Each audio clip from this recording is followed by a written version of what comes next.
Buenas tardes y muchas gracias por su sintonía.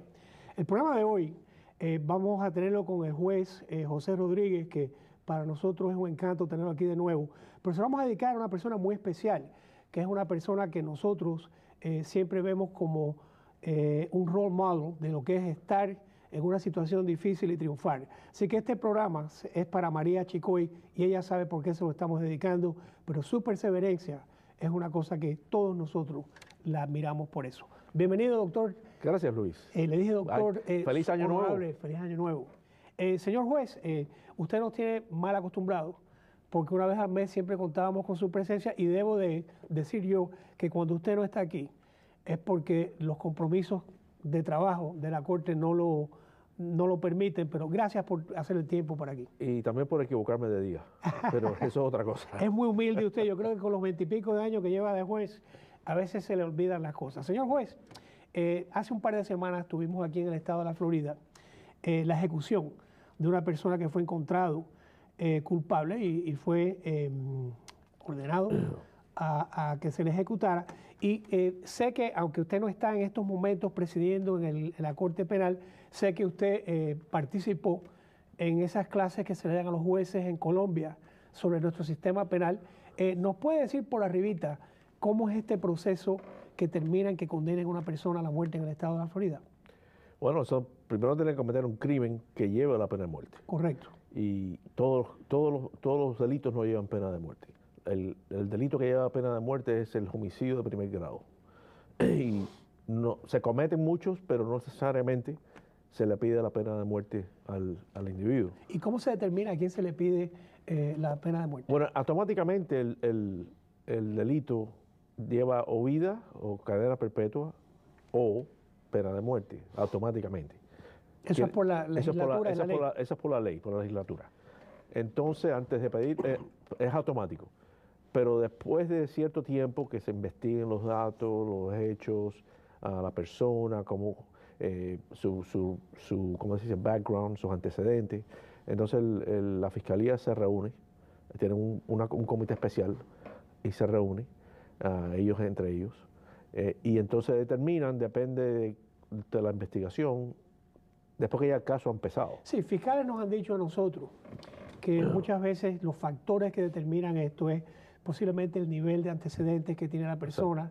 En uno recién me contaron de la manera que se cometió también el delito, donde hubo torturan a una persona.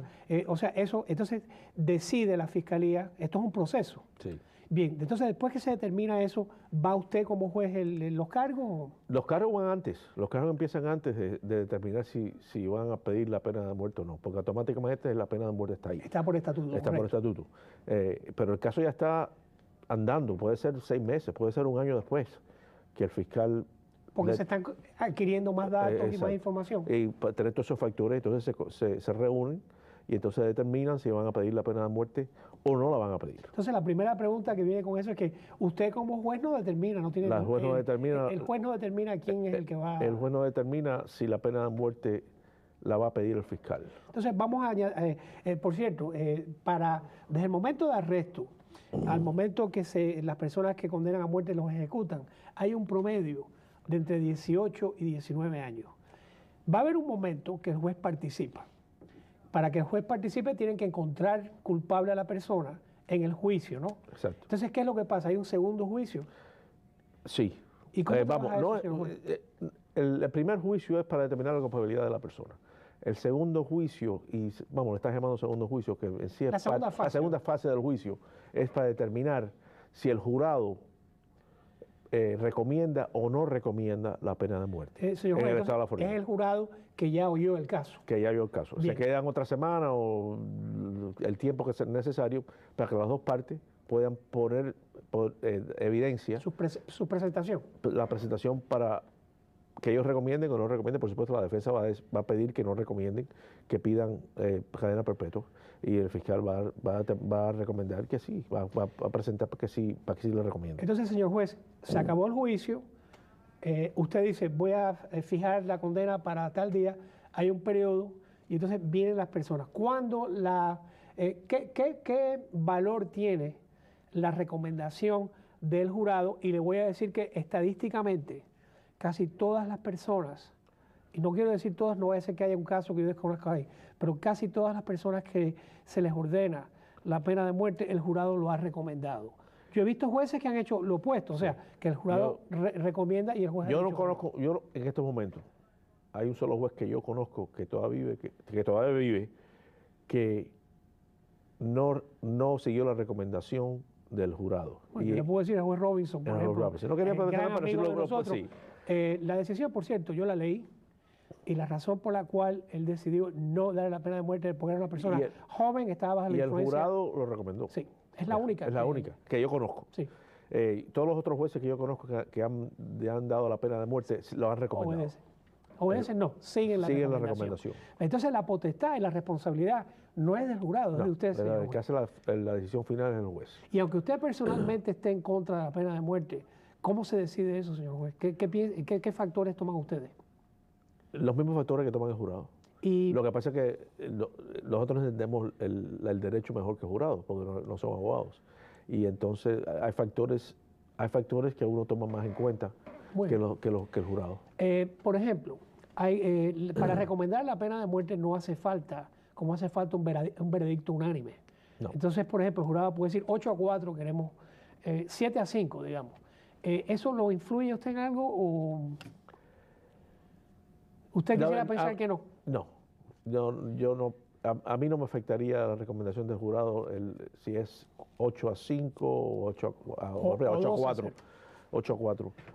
Y a mí no me va a afectar tampoco si el jurado está unánime en su recomendación. Creo que este es un momento bueno para hacer un paréntesis. Estábamos hablando antes del programa y yo le preguntaba a usted, señor juez, ¿qué opinaba usted de las encuestas? Le estaba informando a usted, porque usted me dijo que no sabía nada de eso, que usted, los abogados, tenemos unas encuestas que nos hacen anualmente el Colegio de Abogados Hispanos, el CABA, y también lo hace el Colegio de Abogados del Estado. Y usted tiene... No, y también el de Dade County Bar. Bueno, el Colegio de Abogados. Bien, usted tiene un rating de que aprueban, como usted hace, más del 95% de los abogados. Y usted me acaba de decir que usted nunca sabía ni se fijaba en esas cosas. Eso es muy bueno. Yo no me fijo en esas cosas. Para mí la encuesta esa es popularidad, en mi opinión. Sí, no. Mire, yo voto. Bueno, esa es mi opinión. Y usted sabe que nosotros tenemos un cajón que dice no lo conozco. Sí. Y yo le diría que la mayoría de las veces... 3/4 de las personas que votan lo toman en serio. Hay personas que no. Y ahí a veces hacen agenda, pero lo felicito porque usted es consistente. Usted va a hacer su decisión y lo traigo a colación porque quizás el público no sepa que nosotros hacemos esos ratings. Bien, el jurado le acaba de decir que recomienda la pena de muerte. Usted, menos un caso que tuvimos aquí hace más de 20 años. Sí, hace 20 años que estoy y usted estaba ejerciendo como abogado. Y yo estaba ejerciendo como abogado. Y entonces, ahí se acaba la función suya, o usted, el habeas Yo corpus, quisiera que se acabara la función mía. Bien, díganos qué más tiene que hacer. Porque estamos hablando, eso pasó, vamos a decir, 3 años después del incidente, faltan 15 años para... Exacto. La función del juez nunca se acaba con este caso. El caso este es permanente, le sigue al juez, aunque esté en la corte penal, aunque esté en la corte civil, aunque esté en la corte... Mientras que sea juez, si se retira. Mientras que sea juez. ¿Y si está retirado también? Sí, no. Sigue usted.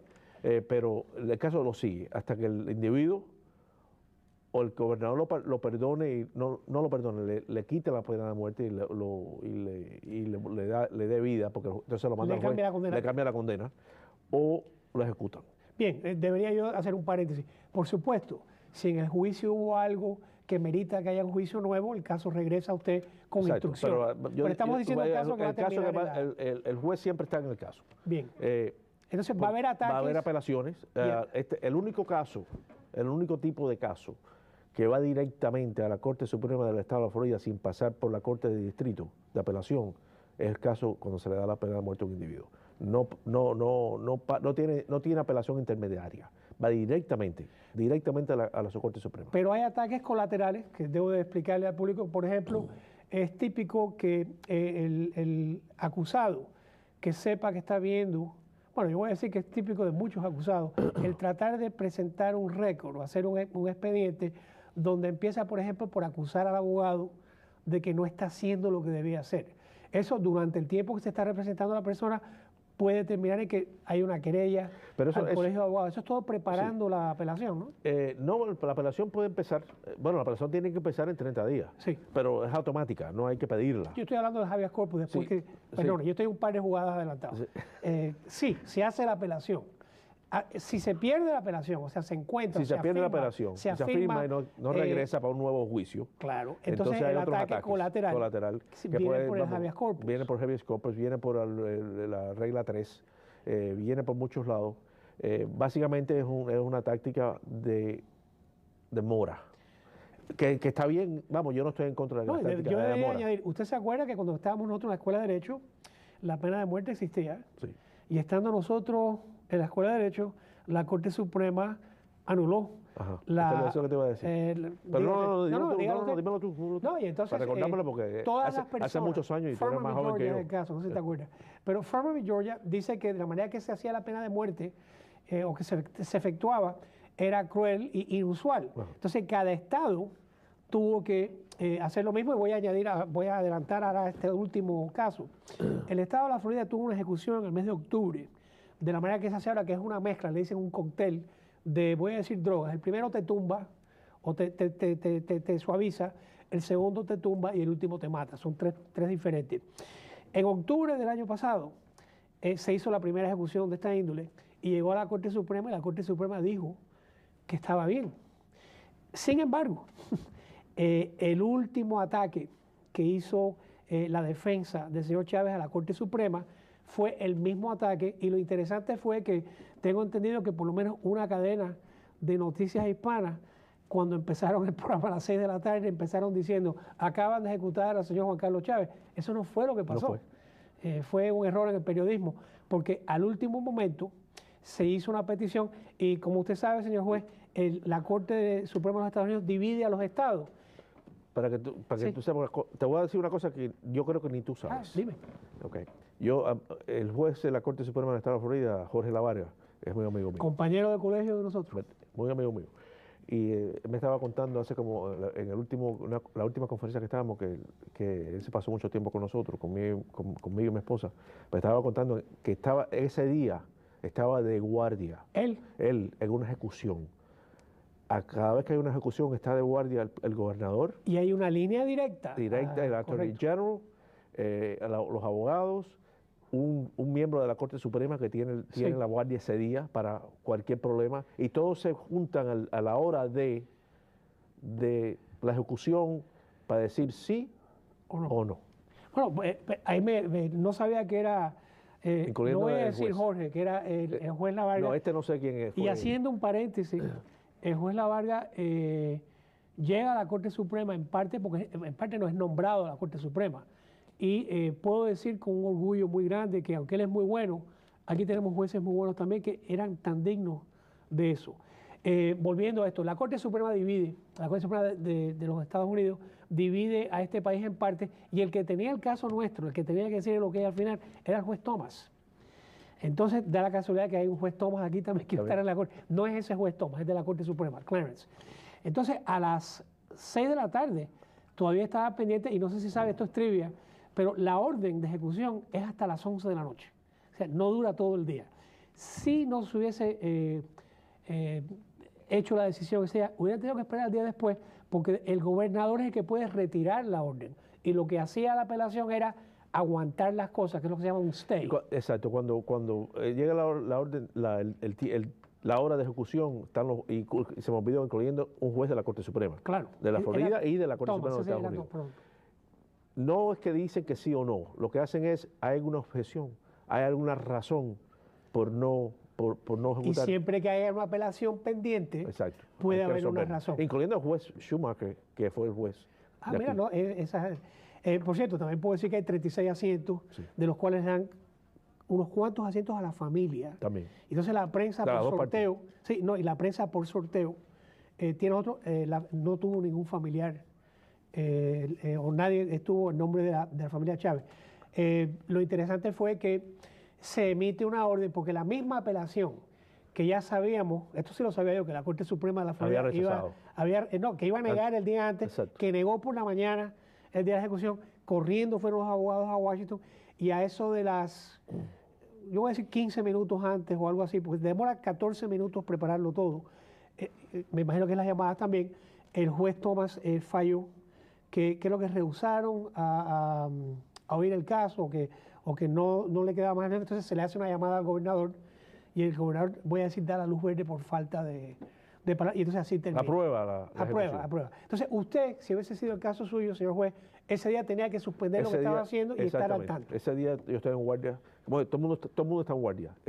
Tienen que asistir y tienen que estar preparados para determinar cualquier tema legal con esta ejecución. Entonces se le declaró muerto, creo que fue a las 8:17 o a las 8:14, ahora se me olvida, pero eso quiere decir que 15 minutos antes ya la orden estaba y ya se había hablado. Y debo destacar, la razón por la cual los abogados del señor Chávez hicieron esta apelación de nueva fue porque dijeron que cuando se ejecutó a la otra persona en octubre se había demorado más de los 14 minutos y que eso le había causado cierto dolor y ciertos dolores de cabeza, lo cual cambiaron el cóctel, así que no...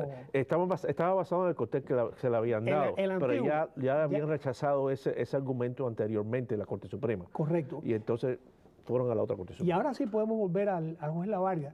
El juez Lavarga, una de las no voy a decir especialidades, porque no es una cuestión que sea una especialidad, pero muchas de las opiniones de él es interesante porque tiene que ver con la rama penal, y él como juez estaba más bien en la Corte de Civil. Es más, la fama que él tiene es por el caso de la elección de Bush y Gore. Los Chads. Usted, ahora vamos regresando a usted. Usted estuvo un largo tiempo en la Corte Penal y... 12 años. Quiero que pase una pena ahora, pero usted era de las personas que estaba a favor de empezar una nueva corte para la gente que tenía problemas, voy a decir trastornos mentales, lo cual la Florida, nuestro condado fue la primera en los casos de droga.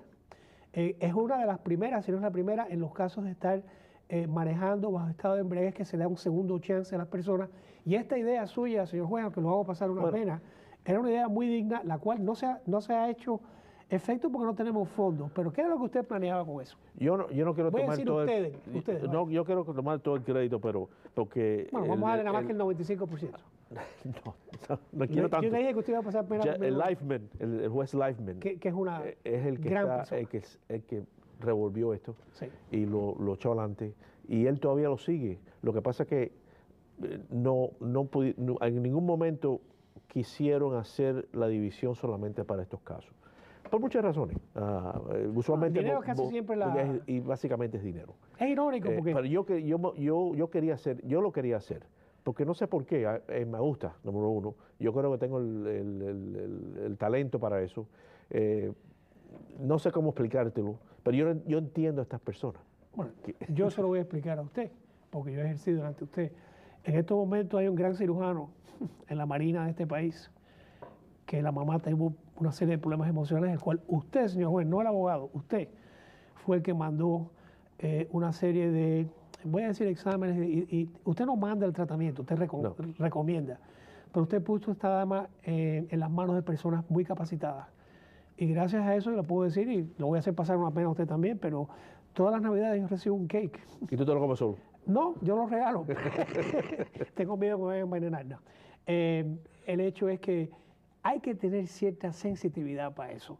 Pero eso es normal, vamos, es innato. Correcto. En persona. No sé por qué. Como lo es con Leifman también. No, con Leifman más todavía. Bueno, es que Leifman está en condado, usted está en circuito, usted tiene más responsabilidades. El caso del Espíritu Santo era un caso que demoró años.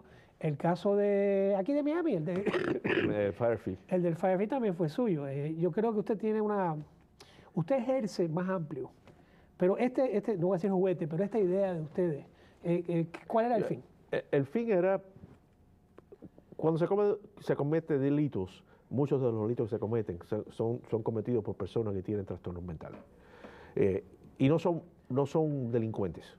Si usted no está hablando de delitos mayores, exacto, como no son delincuentes, no viven de eso. Y que le dan a uno un expediente delictivo, el cual después uno no puede buscar trabajo. Y la razón que cometen los delitos es porque tienen trastornos mentales. Correcto. Y entonces esas personas queríamos quitarlas del mainstream. Sí, lo que es el cargo penal típico. Y como están haciendo con la Corte de Drogas, que es la misma cosa. Es un éxito y se está siguiendo por todo el país. Es la misma cosa. Entonces queríamos hacer eso para poder enfocar en ese tipo y quitárselos a los jueces de sus divisiones porque toman tiempo. La ironía es que lo que cuesta instalar esto se recupera enseguida, porque no se congestionan los casos y el tratamiento al ir al problema Y las personas es más eficaz. Y las personas reciben mejor tratamiento. Bueno, la mayoría de las veces que yo he tenido ese tipo de casos, no está tomando la medicina, esa es la Exacto. típica, y al no tomar la medicina un día, después se vuelve 2, después se vuelve un mes y después viene el delito. Y después entonces hay que cogerlo y hay que volver a empezar por el principio. Usted ha ido a Colombia y saludos a todos nuestros hermanos colombianos. Y siempre le hago la misma pregunta y usted siempre me dice que usted no se preocupa por su salud. Pero en vez de hacérsela de esta manera, ¿qué hemos aportado nosotros como el sistema judicial norteamericano a ese gran país hermano nuestro? Desde el punto de vista de jueces, porque no voy a hablar de la guerra contra drogas, que hay otras cosas. Cuando Colombia empezó a cambiar, cuando la legislatura de Colombia cambió el sistema legal penal de Colombia, lo implementaron por fases en todo el país. Primero fueron para Bogotá, y después para la parte este, para la parte norte, para la parte sur, y después el último que se implementó fue en la costa, Barranquilla y Cartagena. Sí, iba a decir Medellín, pero ambos Medellín. Sabemos que no es la costa. Cartagena de las Indias. Cartagena. Entonces, fue, yo creo que, influenciado ese cambio por los Estados Unidos. Y ellos saben, y estaban resentidos por eso. Los jueces colombianos tenían una... Porque es una historia... Y tienen, pero con eso tenía que lidiar yo. Cuando yo llegaba allí, entonces ya empezaban el resentimiento, que bueno, estamos aquí porque tenemos que estar aquí, etcétera, etcétera, etcétera. Y al final de la semana ya tenían otra actitud. Seguro. Y perdón, hay una cama, son colegas, ¿no? Exacto. ¿Usted paró en Colombia o usted ha ido a otros países? No, nada más que he ido a Colombia. Y entonces, estamos mandando gente a otros países. Sí, yo sé, pero no me han contactado a mí. Yo iba una vez una semana, 8 días, como 4 veces al año. Entonces yo con otros abogados colombianos que muy capacitados, le capacitábamos a los jueces en el sistema legal de los Estados Unidos. Derecho procesal. El derecho adversario. Bien. Es el proceso. La fiscalía, el U.S. Attorney, hacía lo mismo, capacitaba a los fiscales en Colombia, los que iban a ser fiscales en Colombia. Y la U.S. Attorney capacitaba a los que iban a ser public defender, porque ahí no, los defensores públicos, porque en Colombia no existía la rama de defensor público. Yo creo que el cambio se nota de muchas maneras. Y una de las mayores razones por qué pasó eso, en mi opinión, y no lo sé porque no se lo pregunta a nadie, esto es opinión mía personal, es para evitar la corrupción. Yo creo que porque está todo en la luz pública. Esta vez estado caótico que mataban jueces que también. Cuando yo estaba allí. ¿Usted estuvo? Cuando yo estuve casi 3 años allá. Y de vez en cuando capturaban a jueces y los traían de rehenes o a la familia de los jueces. Había jueces de la Corte de Apelación que tenían ¿cómo se dice? Su guardaespaldas de militar. Un soldado vestido completamente de gear militar, con su rifle que estaba al lado de él. Es interesante destacar, y esto para hacerlo pasar otra pena, que durante nuestras vidas esos cambios han ocurrido y que usted ha sido un partícipe en un cambio bueno, y un saludo a todos nuestros amigos colombianos. Vamos a volver ahora al presente. En estos momentos usted está en la Corte Civil, señor juez. Estoy en la Corte Civil. ¿Le gusta o no le gusta? Es indiferente. A mí me encanta porque yo sé que le gusta porque usted almuerza en un sitio que está al frente. Y me fumo mi tabaco. Yo no lo voy a poder hacer porque tengo un juicio de hace 3 semanas de tabaco, el cual quiero terminarlo hoy, por lo menos para que empiecen a deliberar el jurado hoy por la tarde, a las 5. Así que no puedo, a las 2:30. Yo diría que los casos civiles tienen una variedad. Sí, eso es lo que iba a decir. No tiene... Y son, en mi opinión, aunque los casos penales son más constitucional, y a mí me gusta la Constitución. Y eso es lo que le gusta a usted de verdad. Eso es lo que me gusta a mí de verdad. Los casos civiles son más complejos en su total. Hay casitos que no, pero cuando un caso de verdad, como yo me senté en la división de Complex Business Litigation, y los casos son bien complejos. A mí me gusta ¿cómo se dice? El challenge de casos complejos porque me hace pensar, porque lo demás algunas veces son rutinas. Son muy rutinas. Y a mí me gusta ese... El reto de estarse al día. Exacto. Oiga, nos quedan un par de minutos y yo quisiera hablar de un ser muy querido a usted, muy querido a mí, el juez Mario Goderich. El juez Mario Goderich, que espero que esté viendo este programa y lo saludamos, para nosotros siempre ha sido el estándar que nosotros queremos ser como él. ¿Por qué, señor juez? Porque fue el primero. No, porque fue el primero. Puede haber sido el primero cualquiera. No, pero fue Mayito. La manera que se condujo. Exacto. La manera que es. Y la manera que hizo, lo que hizo y lo que sigue haciendo. Juez de casos industriales. Fue juez aquí y después fue para la Corte de Apelaciones. Y en todos los lugares se ha destacado. Ahora es árbitro, por cierto. Es árbitro. A los abogados que estén viendo este programa, siempre es muy bueno. Yo lo uso porque usted me dijo que él estaba disponible y no... o sea, mejor, una persona que nos entienda a nosotros. Te voy a dar una premisa. Yo y el juez Juan Ramírez, que también era juez de que por cierto, no está como juez ahora, pero sacamos una segunda edición de las reglas procesales del Estado de la Florida. Pues esto es el que quiera comprarlo, ¿cómo lo puede comprar? No, eso es un texto para los estudiantes de la Escuela de Derecho. Lo felicito. Del Estado de la Florida. Bueno, se nos ha yo enseño con mi libro. Sí, voy a buscarlo para yo aprender. Señor juez, nos queda un minuto, ¿se quiere despedir de nuestro público? Lo único que le puedo decir es que los veremos el mes que viene, aquí como todos los meses, y vamos a tener un invitado especial que está aquí en el estudio hoy, pero no quiso asistir por otras razones. Está ordenada que venga, ¿no? Pero está ordenada a venir el mes que viene con nosotros. Señor juez, muchas gracias. Quiero dar las gracias a Mike, a John, a Chip, a Al, a Susan, a Cari, a Jesús y especialmente a Ana Fernández, que creo que va a ser la invitada. Y a ustedes hasta la semana que viene, que tengan una buena semana.